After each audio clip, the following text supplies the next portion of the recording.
I can look at one part of somebody's body and pretty much be able to determine whether or not they have lymphatic congestion somewhere. Now, before I tell you what that one part is, I want you to remember that lymphatic congestion is going to look different for everybody. And it doesn't always be a visual cue, meaning it's not always water retention or swelling. That's the frustrating part. And that's one of the reasons why a lot of doctors overlook the lymphatic system. We typically assume like, oh, they have swelling in their ankles, or oh, they have swelling in their arm post lymph node removal or biopsy or mastectomy. Yes, that's a lymphatic issue. But there's a lot of other symptoms associated with lymphatic issues, lymphatic congestion or stagnation, that we don't always associate with it. But again, I can typically look at one part of the body, and if this one sign is present, pretty much conclude that they have lymphatic congestion somewhere. Now, with that being said, if you don't have this, it doesn't mean that you don't have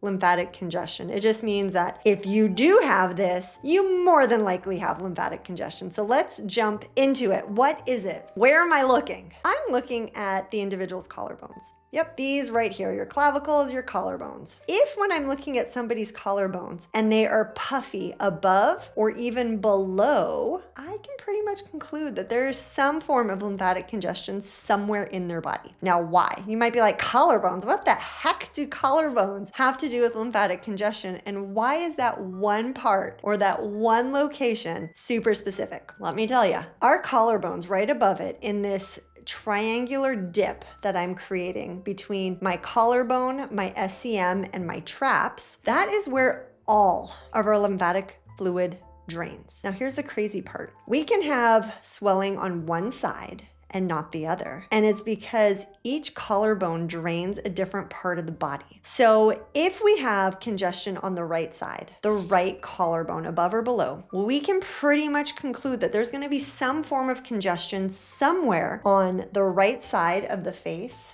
neck, in through the shoulder, the full arm down to the hands and fingers, tips, the breast tissue through the rib cage to just above the belly button, and then swing that around through the back. So the whole backside of your shoulder girdle, like your shoulder blade, to your spine. That's what drains on the right side. The left side drains the whole rest of the body. Yep, the whole rest. It drains both legs, it drains both glutes, it drains the lower abdomen, both sides, so below the belly button, all the way down, drains on the left, along with the left side of the face and the left part of the upper torso. So sometimes people have more congestion on the left side and less on the right, just because of the sheer amount of fluid that is draining on the left side. Now, why we may have congestion above or below is because if all of our fluid, our lymphatic fluid, drains at our collarbones and it goes back to the subclavian veins, which then returns to the blood supply, that way we're like reusing water and we're not wasting, and then it's getting further filtered by the kidneys and the lymph before being eliminated. What can happen is if we have congestion here, it can end up spreading, and then we can end up with congestion just below our collarbones. And then we can end up with congestion in our armpits. And then we can end up with congestion in other places. Now, with that being said, I am talking strictly about a visual cue. You may not have that puffiness above or below your collarbones, and that doesn't mean you don't have lymphatic congestion. I know, kind of annoying, but it's one of those things. If you are super puffy with swelling above or below, we can pretty much guarantee that there's going to be some form of congestion. Now, how and what do we do about it? Well, we clear our termini. Above our collarbones is called our termini. Termini, think of terminus, end point. It's where all the lymphatic fluid ends and returns back to the blood supply. So we ultimately want to clear our termini. And for some people, this is all you do and all you can start with in order to restore fluid flow. Now, what do I mean by that? Because all of our lymphatic fluid flows and drains to our collarbones and it doesn't have a pump, lymphatic fluid flows based on fluid dynamics, meaning fluid flows from high pressure to low pressure. So the highest pressure of lymphatic fluid in our body is going to be in our fingertips and our toes because it's the furthest away from our collarbones. Our collarbones have to be the lowest pressure compared to anywhere else in our body. And if we have a lot of congestion, if we have a lot of stagnation, if we have a lot of puffiness, that area is no longer going to be low pressure. which means if this isn't low pressure, it can't pull lymphatic fluid up to drain. And if we're not draining, if we're not moving that lymphatic fluid, we're ultimately living in our own body's sewage. Yep. Our lymphatic system is our sewage system, and so if it's not draining, if it's not clearing, if it's not being cleaned out, we're just soaking in sewage. Pretty gross visualization, but that's what happens. So we gotta make sure that we end up clearing and keeping this low pressure. And so we do that by either circles or pumps.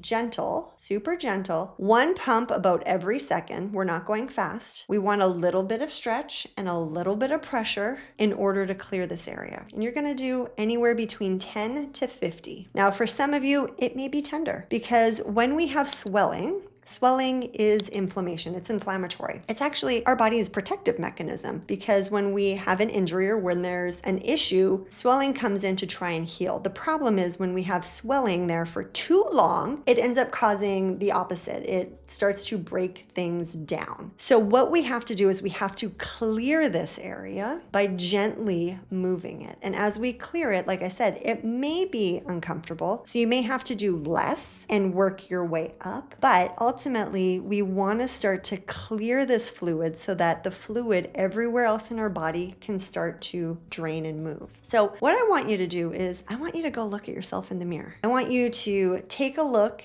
at your collarbones and see, do you have any swelling? Is there any tenderness in your termini region above or below your collarbones? And if there is, I'm going to encourage you to spend some time working and clearing that fluid so that you can ultimately have your body draining and removing the garbage that it's supposed to be removing. Let me know below if one side is puffier than the other, because the super cool thing is when I look at somebody's collarbones, I can have a better understanding of what part of the body may be struggling with drainage, especially once doing a full history to find out what other symptoms may be present. If you guys want more thorough list of potential symptoms that can be due to lymphatic congestion, let me know below and I'll be sure to do a video for you guys. There's a lot of different symptoms, and that's one of the reasons why it tends to elude a lot of doctors, not to mention the lymphatic system is being researched more now, which is fantastic, but there's not a whole lot of talk about lymphatic system, lymphatic congestion, outcomes, symptoms. What do we do about it? Which is why I've created this channel. I want to make sure that you all know what to look for, what to do in supporting your drainage pathways, because lymph, liver, and gut all go together. And typically, if there's a problem with one, like swelling, inflammation, congestion at the termini, there's usually, especially the longer it's been present, other congestion issues with, say, the liver or the gut. All right, let me know if you guys want a more comprehensive video on different symptoms, and take a peek in the mirror to see, is one side puffier than the other? And if it is, what is that telling you about your body based on what we discussed as to what drains where? Thanks so much for being here and watching, and as always, happy draining.